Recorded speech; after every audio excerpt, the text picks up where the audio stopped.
sadgamaya tamaso ma jyotirgamaya mrityorma amritam gamaya. Om Shanti Shanti Shanti. Om. May the Divine lead us from the unreal to the real, from darkness to light, from death to immortality. Om. Peace, peace, peace.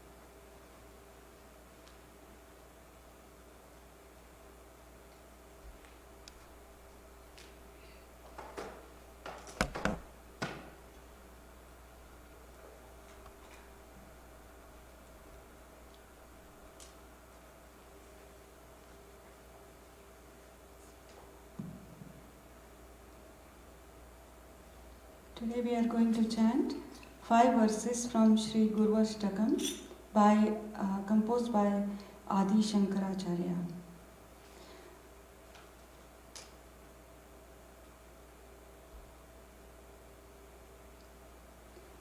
And a brief meaning of this is,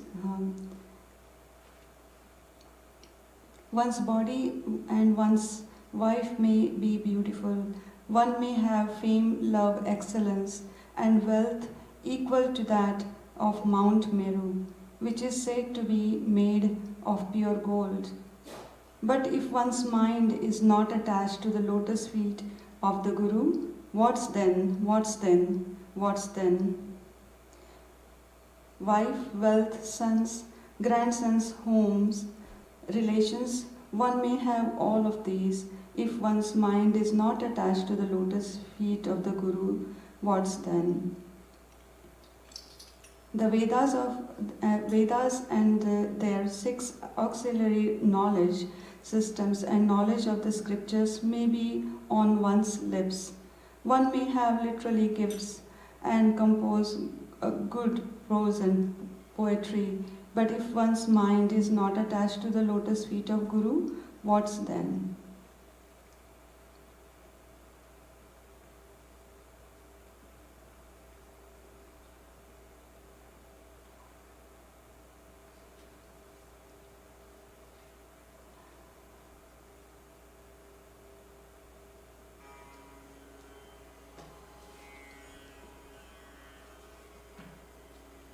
Shariram surupam sadarogam yashascharu chitram dhanam merutulyam gurorangri padme manaschena lagnam tatakim tatakim tatakim tatakim tatakim tatakim tatakim tatakim kalatram dhanam putra pautradi sarvam griham bandhava sarvamitadhijatam gurorangri padme manaschena lagnam tatakim tatakim tatakim tatakim tatakim tatakim tatakim tatakim shadangadi vedo mukhe shastra vidya kavitvam cha gadyam cha padyam karoti gurorangri padme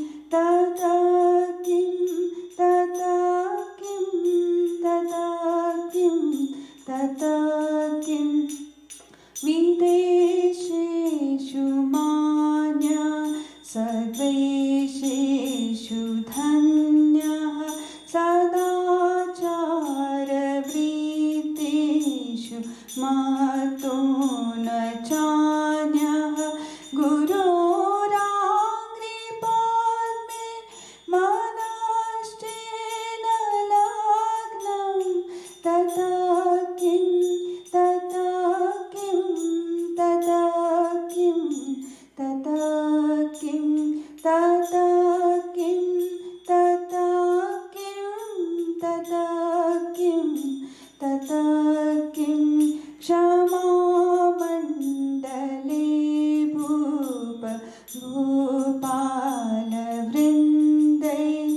सदा सेवितं यस्य पादारविन्दं गुरोराङ्घ्रिपद्मे मनश्चेन लग्नं तथा किं तथा किं तथा किं तथा किं तथा किं तथा किं तथा किं तथा किं तथा किं तथा किं तथा किं तथा किं.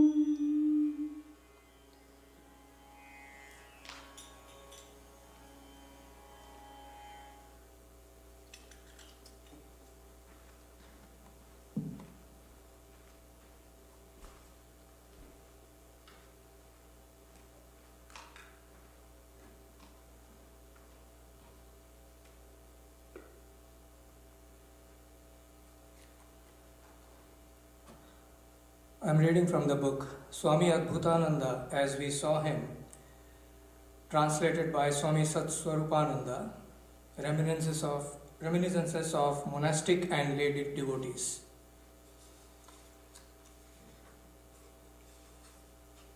One day, Latu Maharaj, as Sri Ramakrishna called Swami Adbhutananda, one day Latu filled a bucket with water for the master to bathe, but placed it on a spot which was not very clean.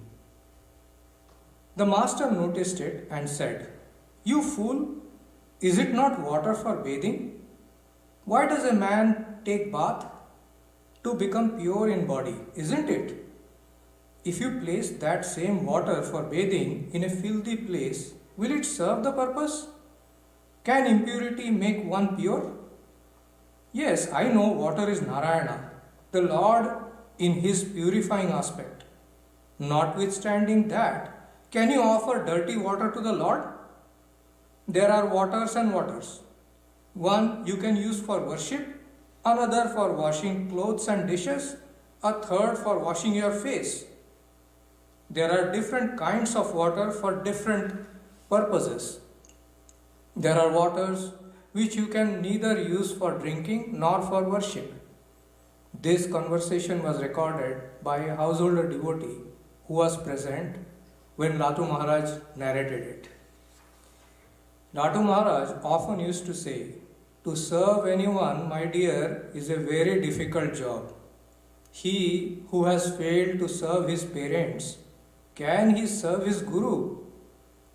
If it is ever possible for one to look upon his Guru as one's parent, then only, not before that, will one be able to serve the Guru to some extent. Some extent is the expression. How often has the servant to bear with harsh words, abuses and threats?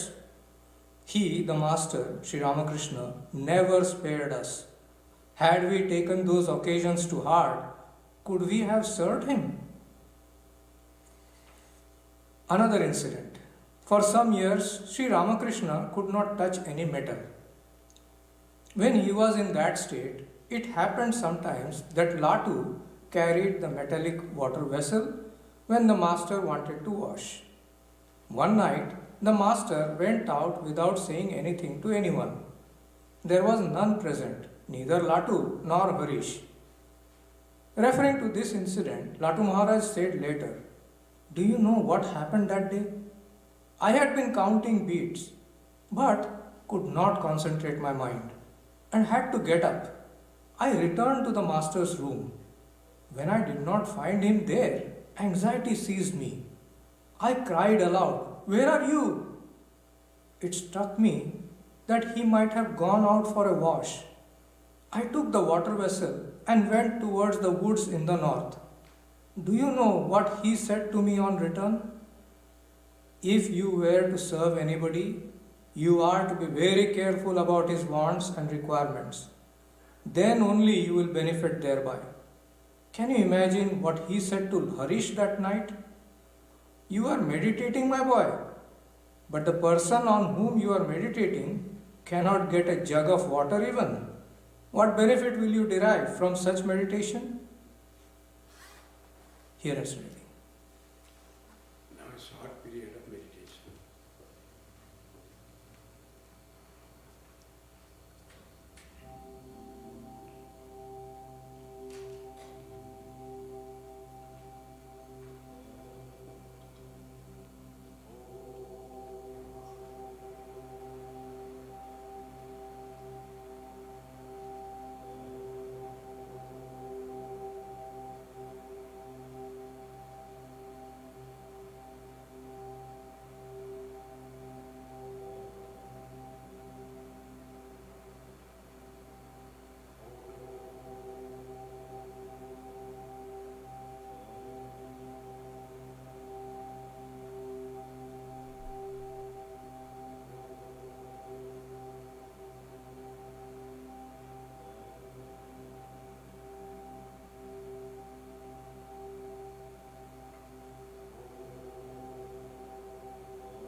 Good morning, friends. Today is Swami Adbhutanandaji's birthday according to lunar calendar, according to Tithi. And that's why we thought of remembering him and discussing about him. Swami Adbhutananda, a saga of Guru Seva. Seva means service.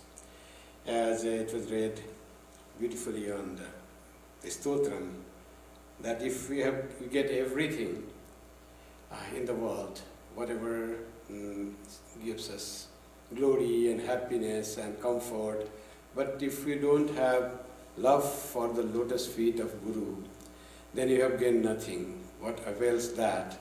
That was the song written by the mantra written by Shankaracharya. And that Guru Rang Padme Manas Chenna Lagdam Tatakyam Tatakyam.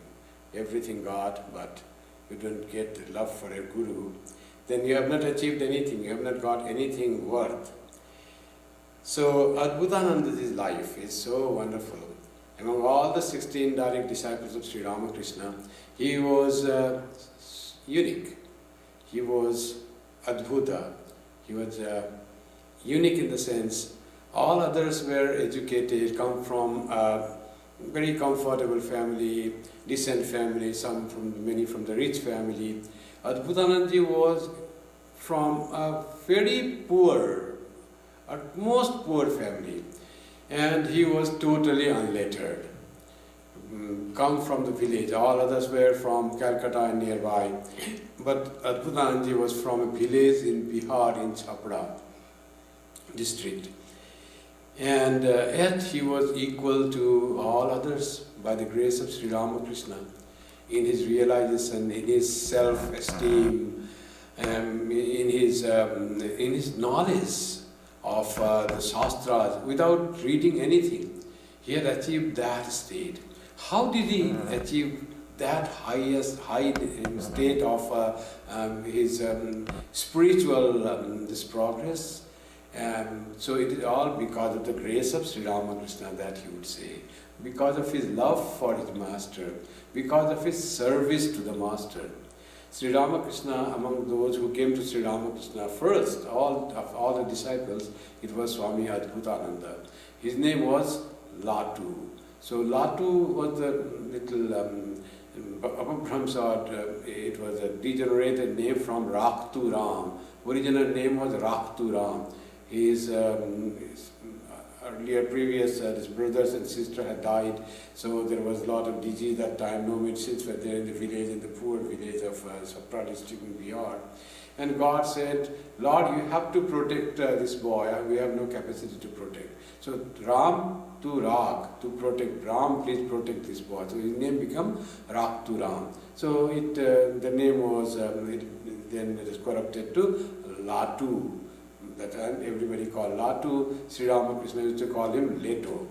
And that was his Leto for many of Sri Ramakrishna disciples also. His language was he learned Bengali because of his staying in Calcutta, but mixed with Hindi, and Hindi also village Hindi.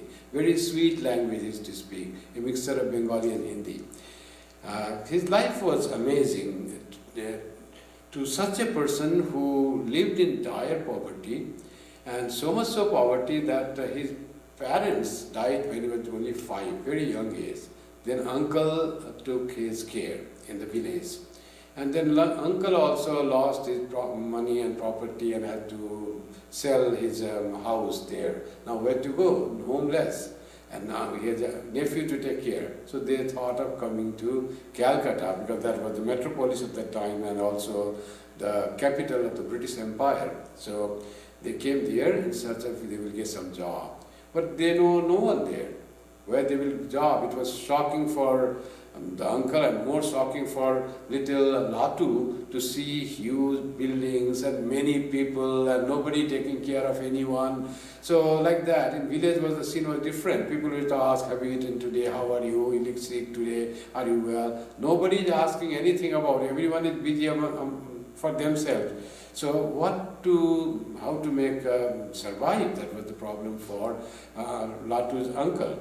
And then he somehow found a person, his name was Fulchand. He was working in Calcutta. So he was from the same village of Chapra.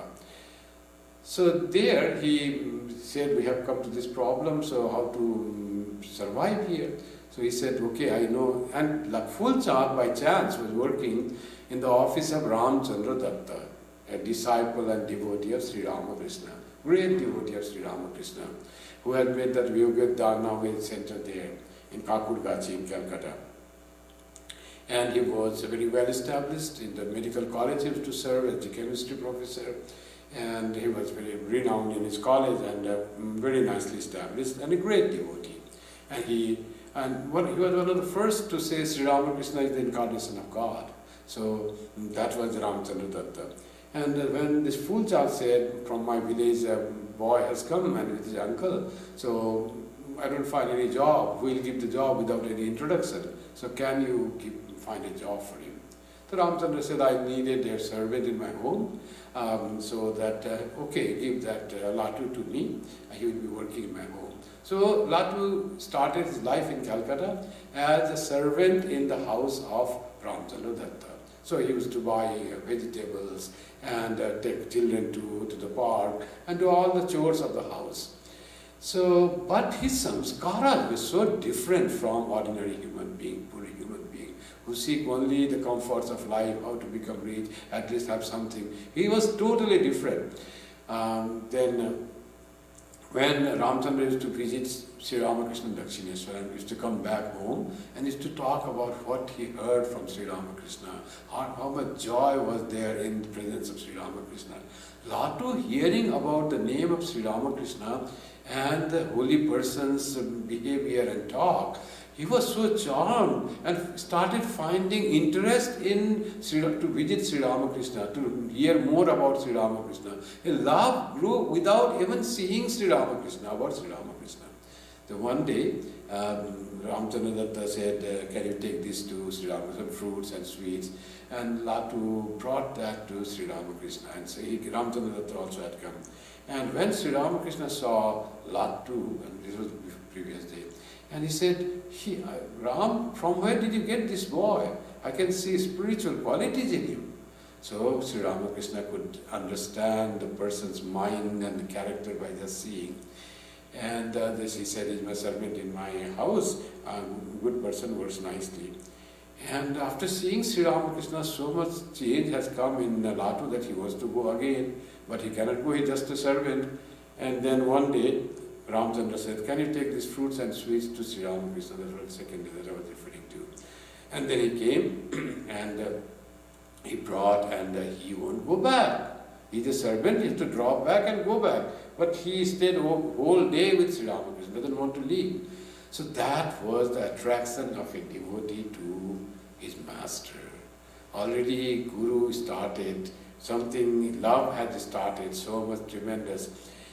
And then like that he used to come sometimes, some chores he used to do. One day he approaches Sri Ramakrishna and says, can I stay all the time with you and I will serve you?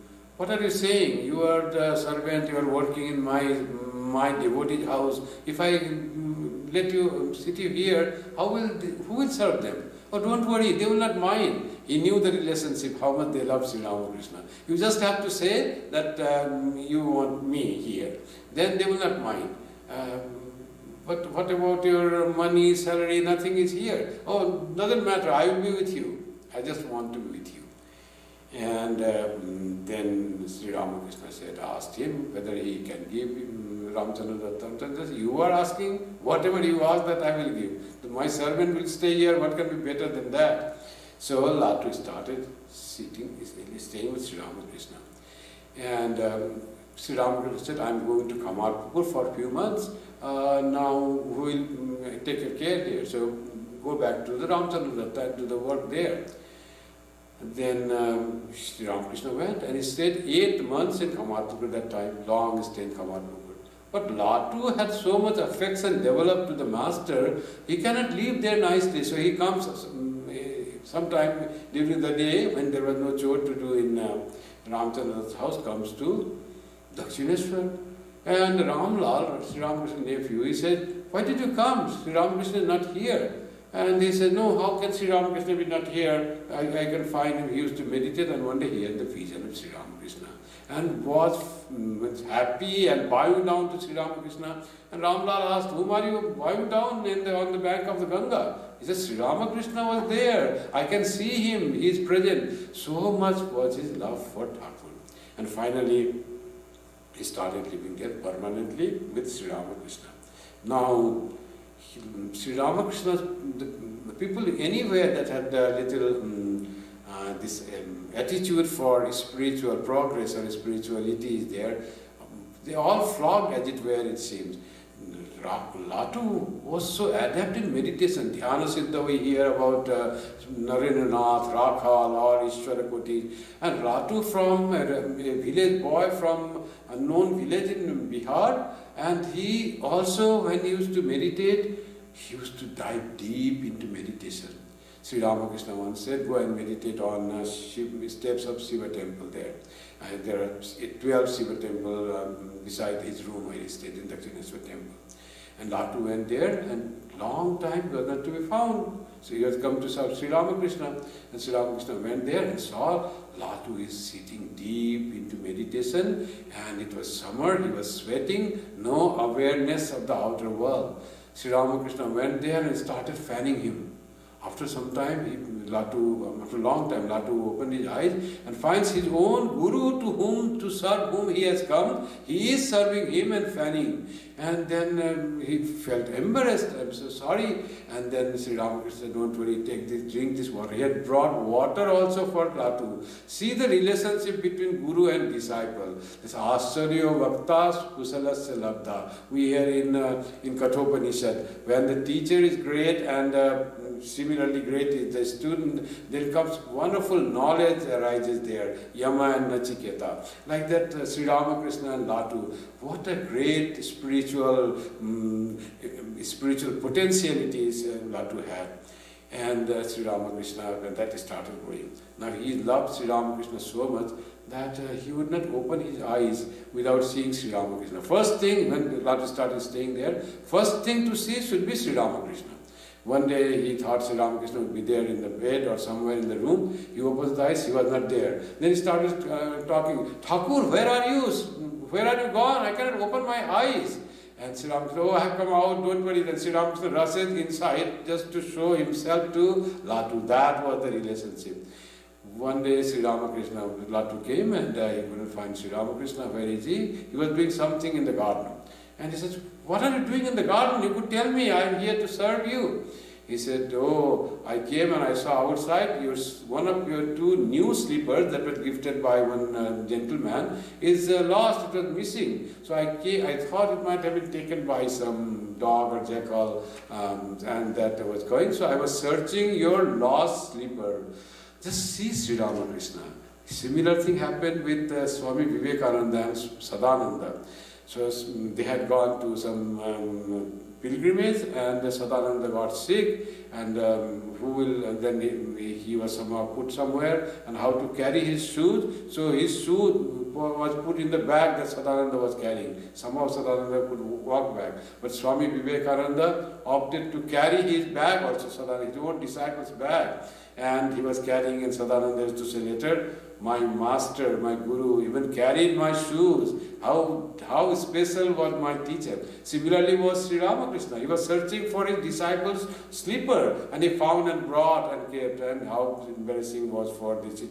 It will be a sin for me, he said. Like that the relationship went like that. He had deep meditation and also wonderful serving attitude to the master. Nothing he wanted in the world. All jita kama, all desires fulfill, nothing except God realization, nothing except going into deep meditation. How this boy who brought up in poverty could have no inclination towards any prosperity, worldly prosperity? So that grace of God, grace of his Guru. So one day, like that he was meditating and Sri Ramakrishna came and said, Leto, then he woke up and said, oh, you are meditating, and you know on whom you are meditating, that person is making dough of the flour in her room, referring to Sarada Devi, Holy Mother. Sarada Devi was divine. So Sri Ramakrishna wanted that to make his disciples also understand. You are meditating on God. God in the form of Holy Mother Sarada Devi is making dough for making chapatis for visitors to come. Go and help her, serve her. That is greater than meditation. Serving God and Guru and Holy Person is not less than meditation. I remember one story of Swami Swahanandaji. Swami Swahanandaji, one of his disciples, who now is a monk of our order, was sitting with him and a lot of service he did to him. And after that, in the evening, he said, Maharaj, I have to go now, it's evening, because he had just joined the order. And he had to show that he's very punctual in his spiritual discipline. And he said, Maharaj, I think I should go for doing japam now, it's evening. Swami Swahanandaji said, you are working fine, you are doing service. So why you have to go? Then he said, no, Maharaj, it's already time. Okay, you go and do japam. And that brahmachari later reminisced that what Swahanandaji meant was, you are already serving your guru, then that is more than what meditation you would do. And Sister Nivedita also said once, he said about Holy Mother, when we went to your room, we thought that we should meditate and all that. Being with you itself was greater than meditation. Why I thought that at the time that I have to meditate? Being in your presence was much more spiritually beneficial than meditation.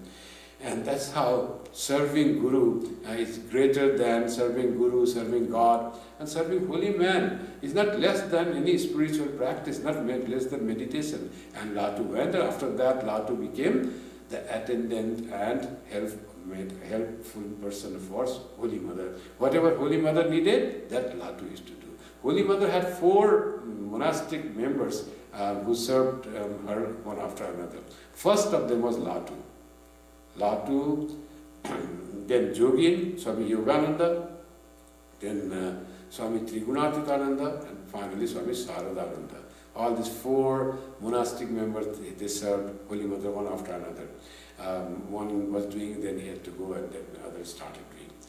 So Latu was first of them. When there was a lot of work to do in Dakshineswar, visitors used to come and says, I want this roti. When Ramchandra used to come, I want chickpea dal. And the Holy Mother started doing. Even before they shouted or some information came from Sri Ramakrishna's room, she could find someone has come while hearing the carriage or their voice, and knew that they will stay here and eat food. And she used to start cooking in her small room, which was her bedroom, which was her drawing room, which was her kitchen, and also which was her guest room. In one small, like 8 feet by 8 feet. That was the size of that is the size of the room, still there in the Dakshineswar. And she starts cooking for them. And her food was so tasty that everyone wanted. And at that time, then it's the Latu after some time. First, she was the only doing. And Sri Ramakrishna knew how hard she's working. Then when Latu came, he started helping Holy Mother. So many wonderful stories of service to the Guru here. So one day Latu was meditating, and and then after meditation he found that let me go and see my Guru, Sri Ramakrishna in Dakshineswar. And he goes, Sri Ramakrishna not there. He searched here and there, Sri Ramakrishna not there. And later on he found Sri Ramakrishna coming from the pine grove. And he had to take that water jug for Sri Ramakrishna. That day he couldn't do that. And Sri Ramakrishna, he said, I'm sorry, I was not here. So he said, you have to take, when you are here to serve, you have to take care of what is the need of whom you are serving. Always you have to keep in the mind, not always the master will say. One servant is the one who always makes the command of the master.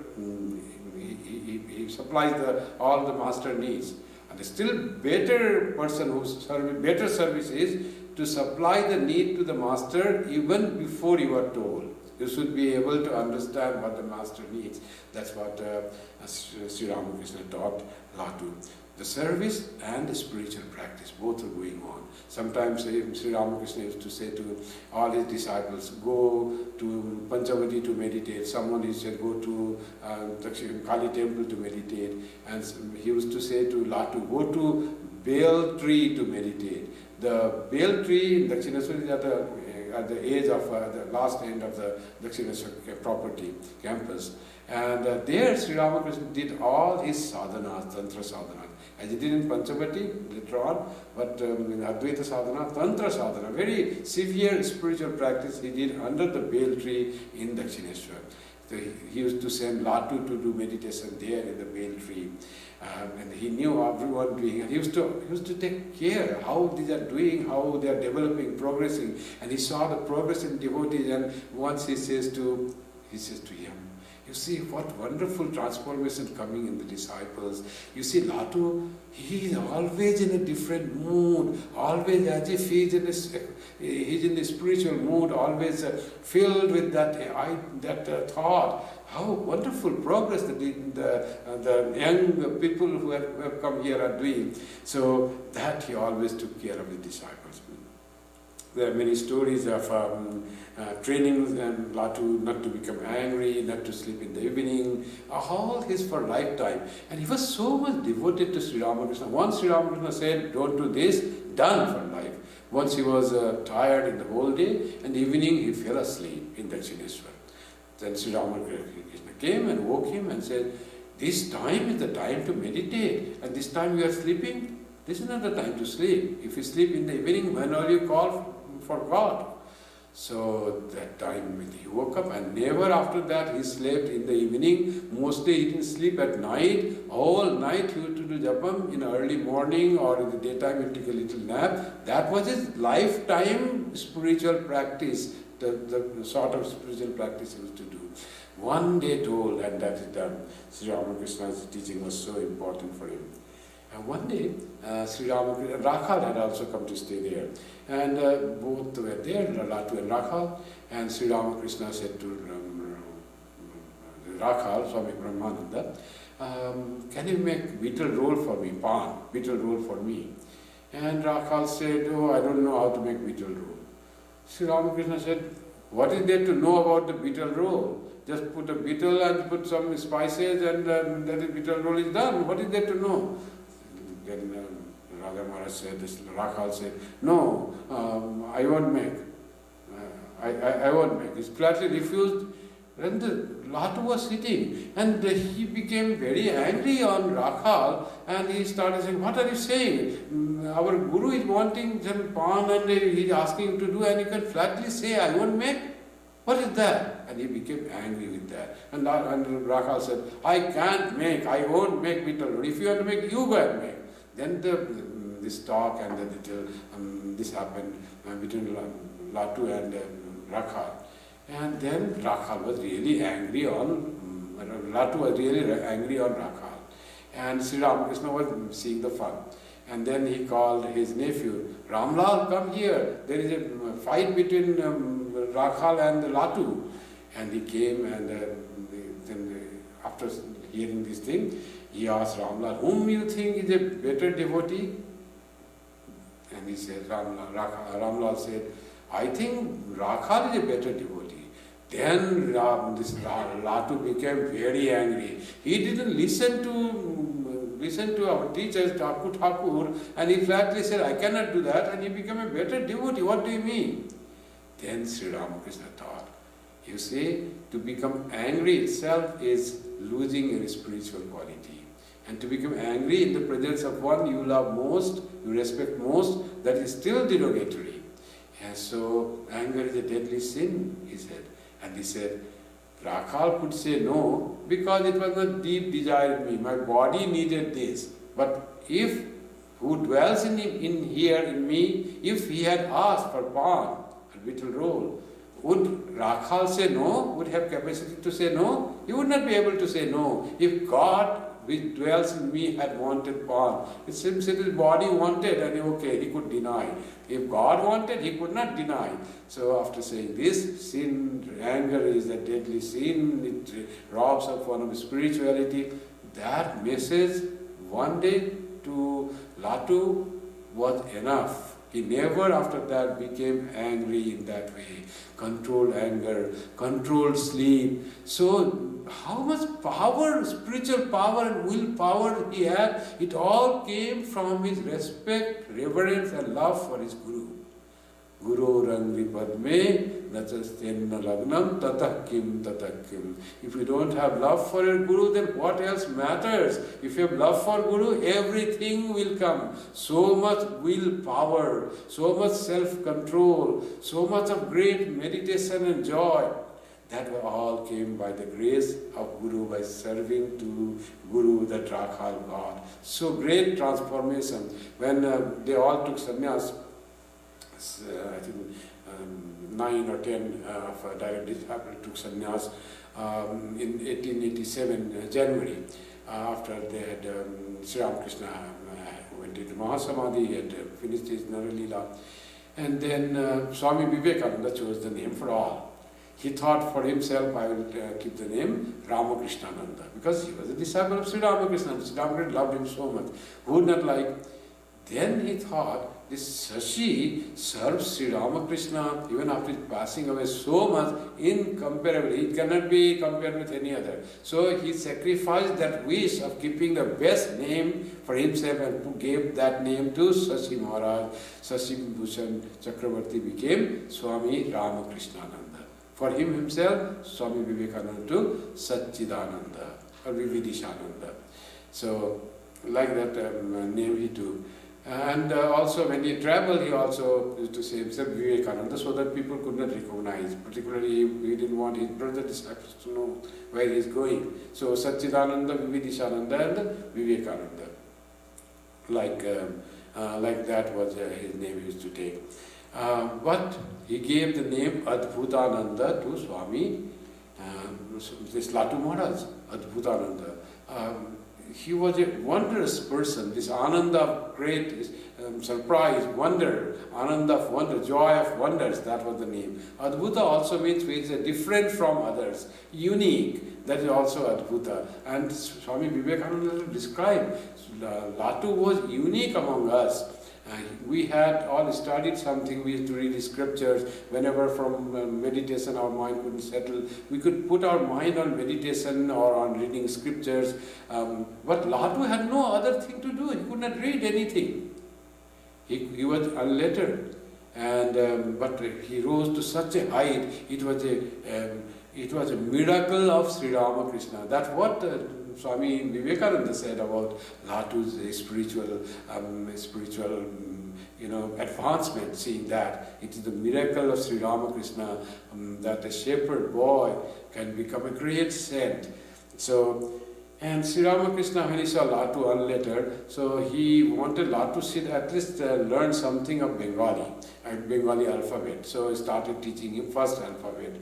And he said, Ka. Latu would say in his Hindi accent, Ka. The Ka is not in Bengali, it's Ka is Bengali. So he tried, Sri Ramakrishna tried many times, say Ka. So Latu cannot say Ka even by listening.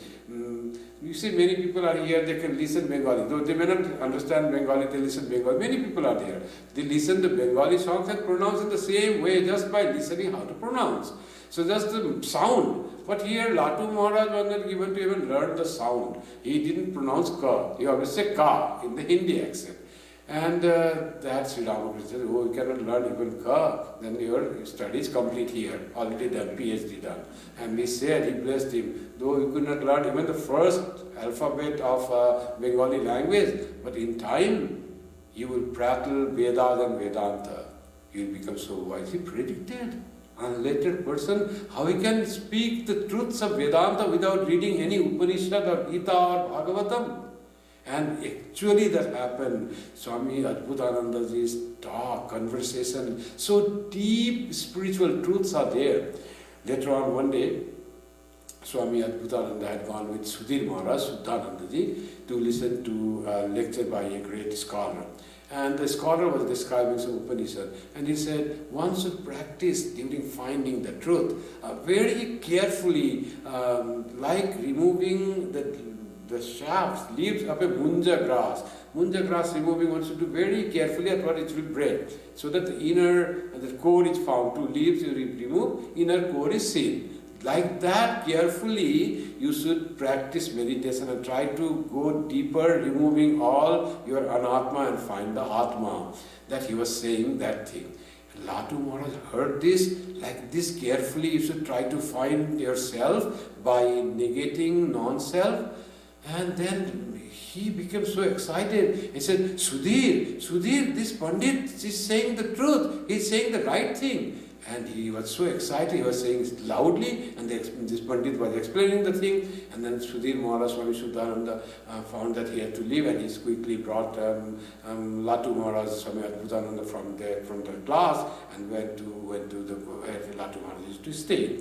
And on the way also he said, Sudhir, but that Pandit was saying right thing, it is so true, he was saying very right. Because his experience tallied with what was written on the scripture. So that was a great thing from him. People read the scripture and they want to practice that in life. Here it was just another case. The thing was experienced in life, and then they were tallied with the scriptures. That was Swami Adbhutananda. Isn't it Adbhuta? It is not miracle. That's what Swami Adbhutananda. In Kashipur, he served Sri Ramakrishna at Kashipur and Sampukur. After Sri Ramakrishna went there, he was always with Sri Ramakrishna. On 1st January, this Latu Maharaj and Sarad Maharaj was putting the mattress and the linens to dry on the roof. And they saw people have gathered there, all coming. Sri Ramakrishna had become Kalpataru, 1st January 1886. But they didn't feel like going and seeing what is happening, something great is going on, people are all gathered there. And they saw this, but just they kept away, because they didn't need anything, they had already got what others were getting in the Kalpataru Sri Ramakrishna. One day, this Latu Maharaj was, Sri Ramakrishna asked, can you stroked my head a little, and Latu Maharaj was doing Sri Ramakrishna. He was in cancer in Kashipur. And while doing that, suddenly Swami Adbhutananda, his mind was elevated to the level of Nirvikalpa Samadhi, as it were. And he described later, I was doing that, I was just putting my hand on Sri Ramakrishna's head to give him comfort and relief a little. Then I find myself going beyond this idea and awareness of this world. I went to another world, in that my own world, in different muluk, as it's called, different world. I went from this sakara, from this world of sense perception, he went to the world, and he said, to the world which cannot be described, to the world which cannot be thought of. My mind went there. See the level of spiritual realization of Latu Maharaj. All they had experienced Nirvikalpa Samadhi, that was their thing. And after Sri Ramakrishna passing away, then he knew that Sri Ramakrishna had said about Narendranath that he is so great and a great orator, and he will do great teaching to the whole world. But no news was coming after Swami Vivekananda went to the West. Then after Parliament, some news came that he had gone there, and after traveling on that. And great thing he has said, his papers had flashed the news, he had become famous overnight, and then Latu Maharaj was very happy. Very happy, not only because his brother disciple had become so famous and well known, but because Sri Ramakrishna had said that he is a greater than even Keshav Chandra Sen. But it was not being heard, it was not being found. That day he found that what Sri Ramakrishna had said had come true today, and he was very happy. When Swami Vivekananda came to India, he took Latu to his pilgrimage when he went to Kashmir and Lahore and all those places. Latu was one of the members of the team where the Nivedita and other devotees were there, Olipul and all were there. And Latu was going with Swami Vivekananda and listening to the lecture. At that time, he gave a lecture, and he asked Latu, how did you like the lecture? Everybody praised, it was a great lecture and all that. Latu said, what did you say? It was in Hindi or somewhere. You said the old thing in a new way, you didn't say anything new.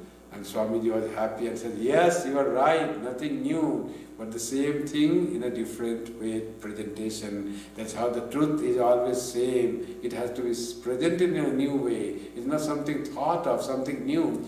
That truth is Pura Abhinava. It's new way to present is the old thing. That is, you are the one who have said the right thing, he said. And there were many cases, interesting stories that Latu went to stay in a boat in Shikara, that's one houseboat in Kashmir.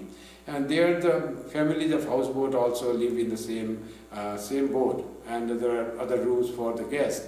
And when Latu saw the family living, boatman and his family, then Latu said, how can I live in the same boat with the family? And he said, can I stay outside? Swami Vivekananda said, why? Because family are there, how can a monk can live with the family? He said, are you living with me or not? I am here, have you faith in me? He said, yes, I have 100% faith in you. He used to love Narendra. To Narendranath, he used to say Loren. Loren, Sri Ramakrishna used to say as a Loren, and he used to say Loren Bhai, and he used to love. And he used to support all the projects that Swami Vivekananda did. After Swami Vivekananda, he was in Belur Math, Swami Vivekananda made the rule, everybody has to meditate at 4 in the morning, bell will go at 3:40, and Latu said, I have to leave Belur Math. And why? Because you are making the rule, bell will ring and my mind will settle for meditation, that will not happen for me. So you are leaving, and Swamiji said, no, rule is not for you, for the youngsters who are coming for them. Like that was the relationship between Latu Maharaj and Swami Vivekananda. After Swami Vivekananda passed away, Latu Maharaj mainly stayed in Balaram Mandir for until 2002, 1902 to 1912. And after 1912, he moved to Varanasi. Varanasi, he didn't mostly stay in the ashram. He had to stay somewhere else outside. And for 8 years he was there. He used to practice so much of austerity. Girish Ghosh used to say that if you have to see a person where Sthita Pragya Lakshana, the qualities of steadfast wisdom as described in the 2nd chapter of Gita, is practical. It is, you have to see Swami Adbhutananda very nicely. You'll find everything that is said about the Sthita Pragya is all in him. He is Sthita Pragya.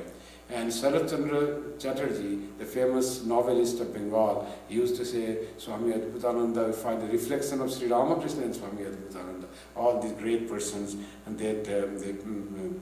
they honored and found so greatness in Swami Adbhutananda. And he went to Khetri, and in the Khetri, during conversation, he spoke something very high spiritual knowledge, and the other Pandits were gathered there. They thought he was very learned in Upanishad and all that. They started questioning him. Then somehow Swami Vivekananda came in this thing and he took him away. Because Upanishad he cannot describe. He can describe from his own experience. He didn't want to say that. He went to Puri in 1893 and in 1903 and prayed to Puri for 2 prayers. One is that may I have right meditation and my spiritual practice be intact, and second was may whatever I eat be digested. That was the second prayer he did to Lord Jagannath, nothing else. Then people asked, why Maharaj that type of prayer? He said, oh, we beg food, we have to eat. Sometimes he used to sometimes eat only chickpeas that are soaked in water. Which water? Ganga water. Once you put it tied in a cloth, comes up, and put in Ganga water pressed with a brick, and he started meditation, deep meditation. When he opened his eyes, water was filled. In Ganga in Kolkata, water sometimes recedes, flow tide, and sometimes it comes up, ebb tide. So on flow tide he had put the water in the Ganga, now it came ebb tide, and food is not there. He is hungry. Then what to do? We cannot go, it is already in the deep waters. So then again perhaps he sat for meditation and we woke up again second time, the one he was still intact, it had not been carried away. And he had just the soaked chickpeas. That was his austerity, he did so much austerity he had. In Varanasi, many people came to see him. The wonderful one story is how one of the Swamis, Swami Vijayananda, who started center in Argentina, Swami Brahmananda disciple, he had come to Adbhutanandaji, and Adbhutanandaji says, Pashupati, his pre-monastic name of Swami Vijayananda was Pashupati. Pashupati, do you take Ganga, bath in Ganga? And he said, Swamiji, Ganga water is so dirty, it's muddy. Why should I take? I take bath in the hospital water. Hospital is that Seva is already established. Oh, you don't take Ganga bath. And do you go to Vishwanath? You are in Varanasi? No, Vishwanath. It is just a stone and you say Vishwanath. What is there in Vishwanath? Oh, okay. Latava didn't say anything. After that, one day, this Pashupati Maharaj, Swami Vijayananda, was sitting on the bank of Ganga and watching just towards Ganga. And suddenly he found a huge Shiva just rose from Ganga and just went up. Human, just form of Shiva, lively, and it went up and then dissolved in the sky. It was a great experience that he had. Then he says, Shiva is true, Ganga is true. Then he came running to Swami Adbhutananda. Before he told anything of this, his experience, Adbhutananda said to him, now have you experienced, now will you take Ganga bath? Then he related everything and he said, Adbhutananda knew that what is going to happen, maybe by his power, by Shiva's grace, who knows. How did Adbhutananda know that he would have some experience? Then he said, yes Maharaj, now we'll go to Vishwanath and do darshan. Also, will you take deep in Ganga now? Yes Maharaj, now there is no way not to take deep, it's all of holy. So that was his experiences that there. Swami Adbhutananda passed away on 24th April 1892. So that was beautiful. And when he passed away, there was a glow. Before he passed away, he said to Turiyananji was there, and other his sevaks were there. He asked him, "Can you make me sit in this time when I have to do japam?" And they said, "Doctor has said he's very sick. Don't let him sit." So they said, "Sorry, Maharaj, we are sick. You don't have to sit. You have done japam. You have realized God." Then he said, "If you don't do that, I have to pray to Hanuman. With Hanuman's power, I have to work." So when they came back, they saw he was sitting. Praying to Hanuman means because Sri Ramakrishna had said, "Don't miss japam." That's why he was doing that.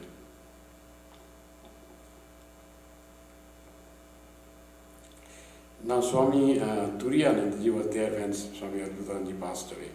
He wrote a beautiful letter how he passed away. He passed away at 12:10 p.m. on Saturday, 24th April 1920. That was Swami Adbhutananda Mahasamadhi. Then Swami Turiyanandaji writes this to Josephine MacLeod on May 12, 1920. "I am extremely sorry to let you know that Swami Adbhutananda, Latu Maharaj, is now no more. He breathed his last on the 24th of April. His passing away was indeed wonderful. He entered a meditative state from the first moment he fell ill, and remained absorbed in that state until he gave up the body.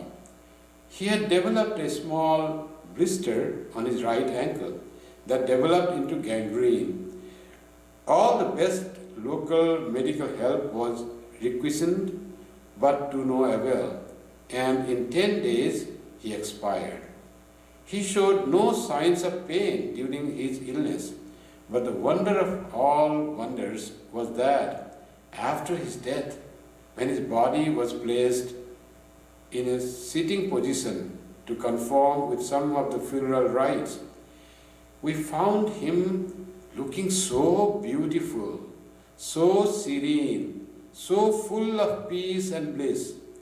His face beamed with light and an intelligence unspeakable, as if he were taking leave from his friends for the last time, with an exhortation of affectionate benediction.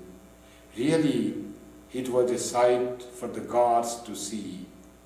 We chanted the name of the Lord for 3 hours, and then took his body, decorated with flower garlands, sandal paste, etc., in procession to the Ganges side, and carried it to Manikarnika by boat to be immersed in the holy water of the Mother Ganges after due performance of the last rites necessary for the occasion of Jala Samadhi.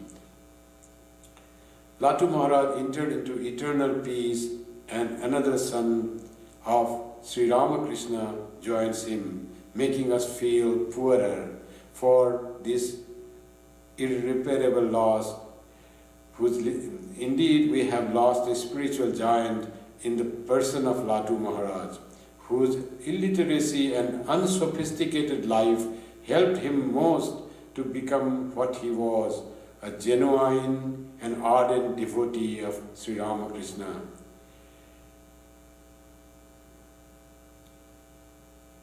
So this how this entered, and this Jala Samadhi, that was the tradition. When the monks died in Varanasi, they were not cremated in Manikarnika Ghat, but near the Manikarnika Ghat in the middle of Ganga towards the other shore, the body was tied with a stone, and then it was immersed in the Ganga, so that body be utilized for the aquatic animals. They would eat up the body. That was called Jala Samadhi. This practice is now stopped now. Now even the monks are cremated in Varanasi, just to, they're talking more of a lot of pollution and all that. So this Jala Samadhi thing is also stopped. That's how Swami Adbhutananda is a saga of service to his Guru, a saga of transformation from a illiterate person to a Brahman Jnani, Nora Brahman, a saga of wonderful simplicity and wonderful simplicity and great monastic life that was concluded and left us the story to be inspired to see such a wonderful transformation can happen by the grace of Guru. The Guru's power is the power of God that flows through the Guru, and it can transform. If it can transform Swami Latu to Swami Adbhutananda, from illiterate to Brahmagyani, we can definitely practice and transform and change, and we can evolve in the spiritual life by the grace of Guru Maharaj. This saga of service, Guru Seva of Swami Adbhutananda gives us that inspiration, that faith and trust in God, Guru and ourselves. Thank you.